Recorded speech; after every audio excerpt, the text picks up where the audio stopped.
Hello and welcome to Leadership is a Philosophy, Not a Checklist video review number 1. So the subject of today's video review is going to be a YouTube posting from Mr. Wonderful, also known as Kevin O'Leary, and it's Ask Mr. Wonderful number 11 called Don't Follow Your Passion. So he had Mike Rowe on from Dirty Jobs and all the other great stuff that he's done, and they were going back and forth about making sure that you're focused on achieving a goal instead of just going after something that's a passion, because your passion might not make you any money. So if you're going to be passionate, have a side hustle, follow your passion too, but you got to make some money. The part that we're going to talk about is about 14 minutes into the video, and a woman named Jasmine asks a question, and it's stunning how cool the question is because it's about leadership. And then we're going to do a little analysis of Kevin and Mr. Wonderful's response. As a little bit of an aside, I think it's kind of funny because I'm not necessarily sure they answered her question. So I'm also going to offer an answer to her question as well. And whoever Jasmine is, don't know her last name, where she works, nothing about her. But whoever has Jasmine working for him, she's amazing. Find her, develop her. She's going to be great. As long as she doesn't get corrupted by bureaucracy and stupid rules, she's an amazing leader. I could tell already, just from the way she asked the question. So that's really all there is for this. And we're just going to hop right into the video analysis and go from there. Thanks.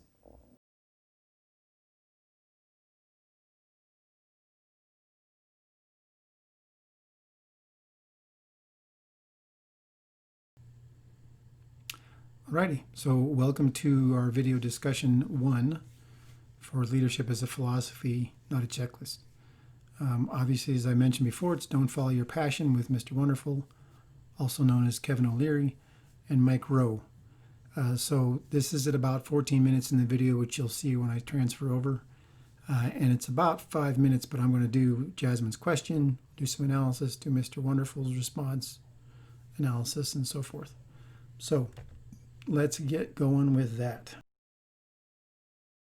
I have recently become a director of operation for a business, and I have never had a position of this scale before. And I really need some feedback from you to help me become a better leader, to become somebody that has enough empathy and understanding for people, but somehow has enough toughness to be able to put the business first. Um, I find myself struggling between being humane and being a leader, and I really would want to find that balance, and I would appreciate your input. Thank you very much. And so we're going to go through and analyze Jasmine's questions. So the first part of it is, here's the question, but here's why I was so shocked. Because she basically phrased the question in line with the philosophy, right? So new director of operations, first time in position at this scale. Cool. So that's humility, because she's admitting that she's new and needs some help, which is at the end. And then also integrity, because she clearly wants to do a good job.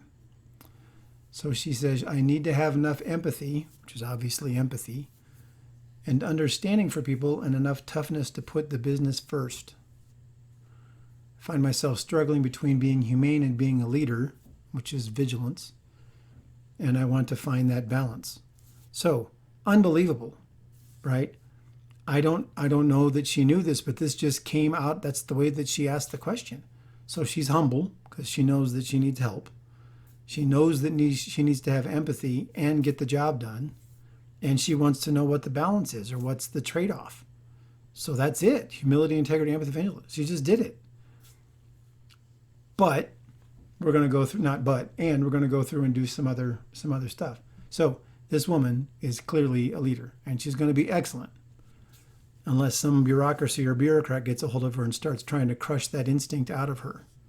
So wherever Jasmine is, and whoever she is, and wherever she works, she's a leader. So develop her, promote her, make sure that she gets all the right positions, make sure she's put in charge of people as often as possible. So as we said, the question is framed in the ideal philosophy. She didn't say anything about me or herself, except for that she wanted to be a good leader. which is great. And what's the balance? So the balance that she's looking for is in the definition of leadership. She's got to attenuate the competence in environmental hierarchies, which is the environment is empathy in pursuit of the goal, business. Now, one thing that I'm going to mention later on as well, but it has to be both. You have to get the goal done and you have to take care of your people. It's not, I have to get the goal at the expense of people, because then the people won't come back, or they'll quit, or they'll leave. And you can't not meet the goal because you're doing such a great job taking care of your people. So how much empathy? That's what's going to be fun to talk about. We're going to talk about it throughout the rest of the video. So sadly, it seems to me that Jasmine doesn't have a leader over her, because if she did, she wouldn't be asking Mr. Wonderful on some sort of a video. She didn't have a good example. And somebody should have sat down with her when they promoted her and said, look, here's what's expected, right? If you're going to be in charge of people, here's the things that I expect from you as a people leader. So this might get me in trouble. I have no idea who Jasmine is, but I don't think that she's got a good mentor that's giving either her a good example or giving her good guidance. So that's too bad, because somebody like this, absolutely rare, and she asks the question perfectly. So now we're going to go to Mr. Wonderful's response. I like that question. This is a question about leadership. And I'm going to take a stab at it, then I want to hear your view of this. So Jasmine is trying to figure out how to manage people, and that is tough. There's no question. There is no one perfect way. Part of it's your personality, part of it's how people respect or don't respect you. My take of it, and what I've learned works for me, because I've worked with a lot of teams, I've been both a leader and an operator and an employee and you name it, is you sit down with your team one at a time. You know, go out for a coffee or whatever, say, look, what can you do in the next 3 months for me? What can we agree on as a goal that you buy into? That right here and now, what is it going to be? You're going to do X, whatever it is. And we shake hands on this thing, and I get out of your way. I'm not going to be all over you for the next 3 months. You're either going to make it or you're not. So don't sell me something you can't deliver. Make sure as we go through this little meeting that you can deliver on this. I know you might try and sandbag me. That's okay too. But I just want to know, what are you committing to now? I'm going to write it down, and we're going to meet up again in 90 days, and you're either going to have made it or not. Yeah. I found that works. So states that she's trying to learn how to manage people. As we talked about in the definition section, you don't, and in in the prelude part, you don't manage people, you lead them. So that's part of the problem, right? We're talking about management, and you don't manage people. So that's it. The good news is that Jasmine's title is Director of Operations, which is nice, because that's not operations manager. Okay, so recommend sitting down with each member of the team and setting a 90-day goal, then getting out of the way. Great. This is a great technique. The only problem with it is, discuss it in the next thing. So it's a situational leadership style. So Mr. O'Leary he's sort of used to, and at least in his current position, he's got people that report to him that are in charge of their own business unit or their own small business. And so sitting down with somebody like that and saying, go get it done and get it taken care of, that's perfect.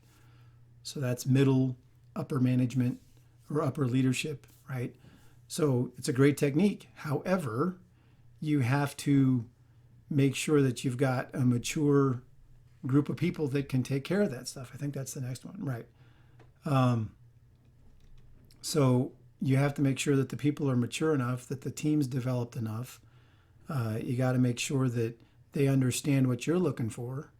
And once you know that, I mean, the ideal is obviously that, to be able to walk up to somebody and say, hey, get this done, and then I'm going to go over here and call me when you need me. That's amazing. But it just depends. For the situation that Mr. O'Leary is in right now, that's a good leadership style. Or that's a great leadership style. That's the ideal leadership style, because then he's letting people do their own thing. It's fantastic. So, like I said, in his situation, he's got people that have come to him that are running a business unit, and so they understand they got to go get stuff done. They understand their jobs depends on it. He's invested in some of these businesses, so completely different. He's got clear communication, parameters are set. Might not be effective for a brand new team. Might not be effective if you've got a weak leader. So that's when you have to go and determine what needs to be taken care of. And a little bit later on, I'm just putting this in this thing, he talks about the fact that there are too many regulations and too many requirements. And he wants somebody who's going to be a maverick and break some rules. Well, the quote that I always used was, do what's going to get you fired the fastest first. Because something that nobody has paid attention to in 2 years, don't worry about that right now. Worry about the stuff that's immediate. And so, like I said, this is excellent for upper and middle leadership for an organization. Sitting down with every team member, that's great. If you're in the middle, sort of where Mr. O'Leary is, he might have 25 people that he's working with. So that's practicable. If you're in charge of an organization of 10,000 people, you can't go meet everybody. But you sort of want to graduate it or gradiate it based off of where you're going. So that's Mr. O'Leary's part. So now we'll go and listen to what Mr. Rowe has to say. Jasmine, I think you're going to be fine. I think she's going to be fine because she used the magic word in her question. And the magic word is empathy. You don't hear it much today. You hear sympathy, and of course you hear leadership, and you hear authenticity, right? There are a lot of buzzwords, but empathy, like real empathy, is impossible to fake. And the only way your people will empathize with you, in my view, is if they see you doing their job, or at least trying to. And that's all I do. That's all my brand is. If I did one smart thing looking back, it was figuring out how to get paid to try. Not succeed, but try. Not easy to succeed all the time.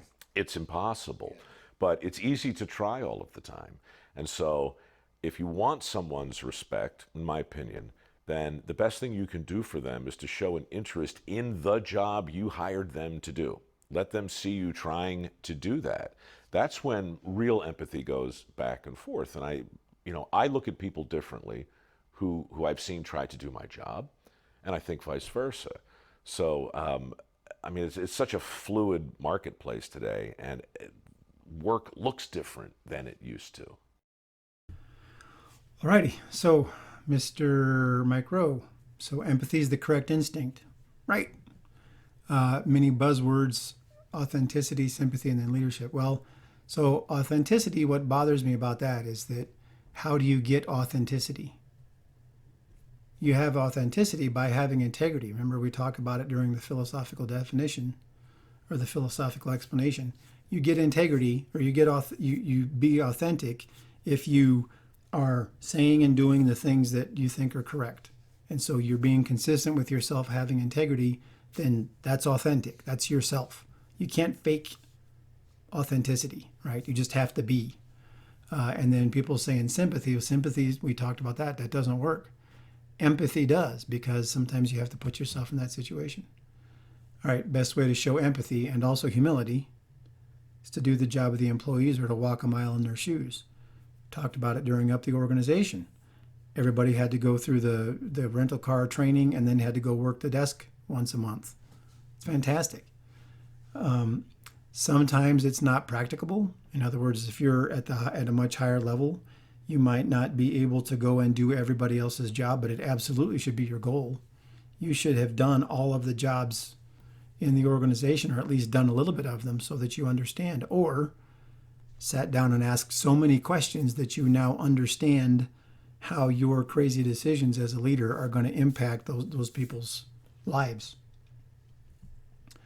And then, of course, this is my comment, right? Because he said you need to show interest in the job you hired him to do. What's the most important job in the organization? Whatever you're paying somebody to do is the most important job, because it has to get done. The organization doesn't function unless everybody does their job.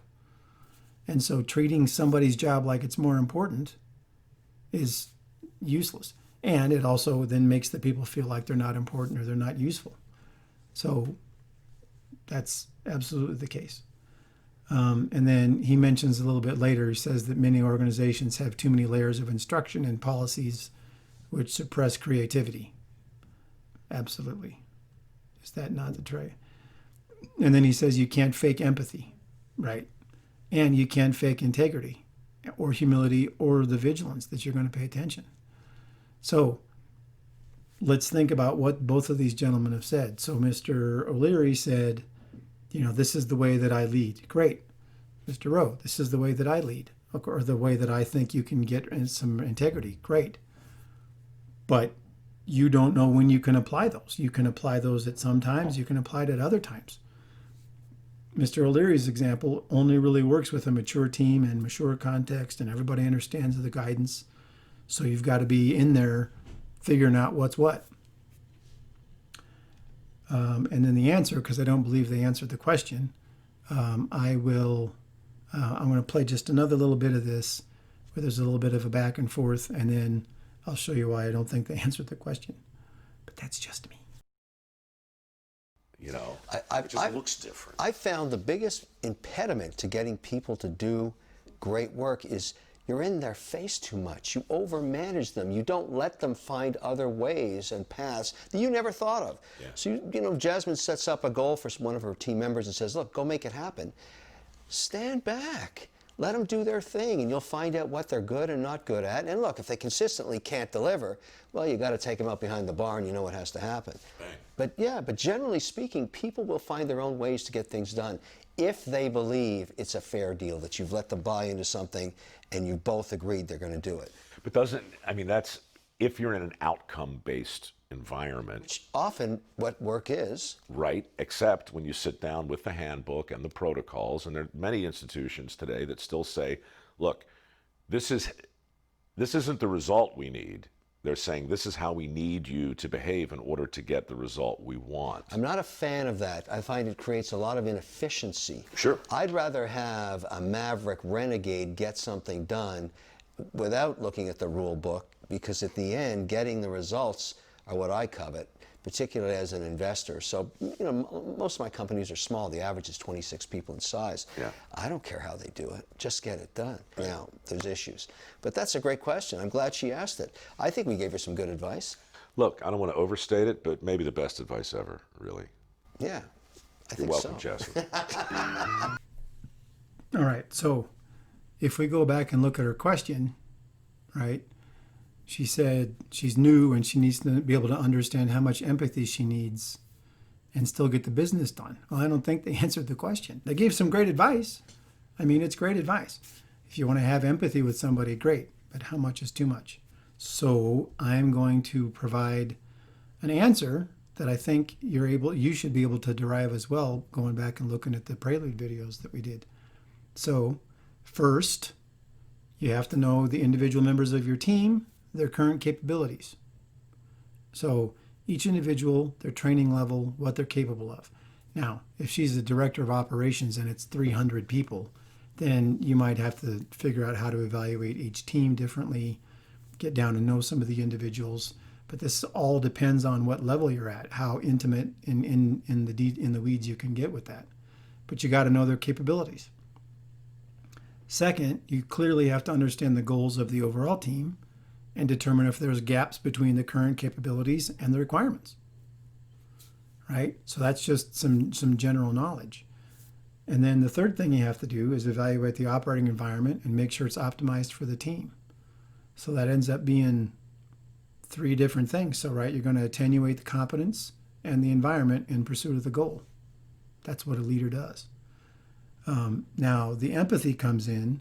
Let's say that you find out that there's a gap. This team can't do the job right. Well, then you have to go figure out why. Are they not trained? Are they not executing? Is there an individual problem? And then you have to figure out what is going to happen as a result of that. Could it be that somebody's completely trained, so they're untrained, so they're jaded and they're miserable and they hate their job? Maybe. It could be that they're just really not great at their job. And so the goals still have to happen, but you got to figure out, is it better for this person to go work somewhere else? Is it better for me to move them to another team? Is it better for me to let them go from the company, but you got to figure that out. And then the amount of empathy is completely situational and can change constantly. So you got to pay close attention to make sure you're not going overboard, because you have to meet the goals and you have to take care of your people. That's it. So the amount of empathy is, look, we've talked about this before. Somebody comes in, has a terrible situation that just happened in their life, let them go take care of it. Because I had an instance once where there was this mandatory day of work that had to happen. And a young woman that worked for me showed up and said that her grandfather, she'd been taken care of for 10 years, just passed away. I let her go. Everybody looked at me like I was crazy. That's the mandatory day. You can't let her go. I said, oh, good. So I'm going to tell her, no, you have to come work and not take care of your family. She's going to quit. Right? Why would she stay for that? I wouldn't. Right? Or you get the person that comes walking in and they say, oh, I'm having a rough day. I'm not feeling it. I'm not. And you look them in the eye and you go, I'm sorry, but I think you need to bear down and get some work done. And then at the end of give them a little challenge. Hey, I tell you what, if you get 115% to goal today or whatever, then I'll give you a reward or something. But that's empathy. But that's also vigilance, because you don't want to be too empathetic to where you're not getting the job done, and you don't want to be so focused on the goal that everybody hates working for you. So it's complicated, but you got to understand that the amount of empathy that you have is all based on the situation. You have somebody that's been training and working, and you've been working with them for 3 months, and they've been getting 15% better every month, but they're still only half as productive as they should be. And their morale is great, they're working great, they're doing all this sort of stuff. You're going to crush their soul and send them home or fire them? Or you're going to say, hey, this person's working. Or you've got the person that's amazing, and suddenly they just decide, hey, I'm not gonna work anymore. You got to find out why. So knowing your people determines how much empathy you're going to have, because you could also have somebody that responds really well to a little bit of browbeating, and I don't mean condescension, but a little bit of poking. Or there could be the person that you just walk over and hand them the productivity report and walk away, and they don't, if they're not number one, it drives them crazy. Just give them the piece of paper and walk off. They know what they're supposed to do. Or you might have somebody that just is, trying to overcomplicate stuff. That's how much empathy you need. And so the real question is, which is more important, the business or the people? Both. You must make sure that the business goals are met or surpassed, and you must take care of your team so that they want to come to work for you. And so that's the way to do it. Now, the way that you create that environment is by rewarding competence, establishing a positive environment, and stay focused on the goal. And making sure that you're paying attention to your humility, your integrity, your empathy, and your vigilance. Because if you're doing those things, then the environment gets created. You can't walk in and say, I want to have a nurturing environment. No, you just got to start nurturing people. I want to have an environment where everybody can complain if they want to, or if there's a solution or a question somebody can ask. You can't just say it, you have to demonstrate it. And it might take time to make that happen. If they have had their soul crushed for coming up with new ideas for the past 2 years, you coming in and saying, hey, everybody needs to, I'm an open book, come talk to me, and then nobody talks to you, well, then you got to go fix that. Anyway, Jasmine, congratulations. You are a leader, not a manager, and you've got the right instincts. And so what you have to do is you've got to pay attention to make sure that you're not too empathetic or that you're too going crazy on the goal, and have the humility to reach out, which you did, to make sure that you're doing it. Because as you probably already have intuited, or you already know, your job is important. It's no more important than all the operations people that are doing their work. Your job might have the biggest impact if it's done incorrectly or positively, but the importance level, it's all the same. So whoever you are, Jasmine, hopefully that answers your question, but you got to think about it and find somebody that you can talk to about this stuff. But I think you'll know. You just have to realize that you're the person that makes that balance. and watch yourself, because sometimes you want to lash out when somebody does something silly. Don't do it, because then you can't repair that. It's very difficult to overcome. Alrighty. Thank you so much for your attention, and I hope you guys enjoyed this review or this discussion. Thanks.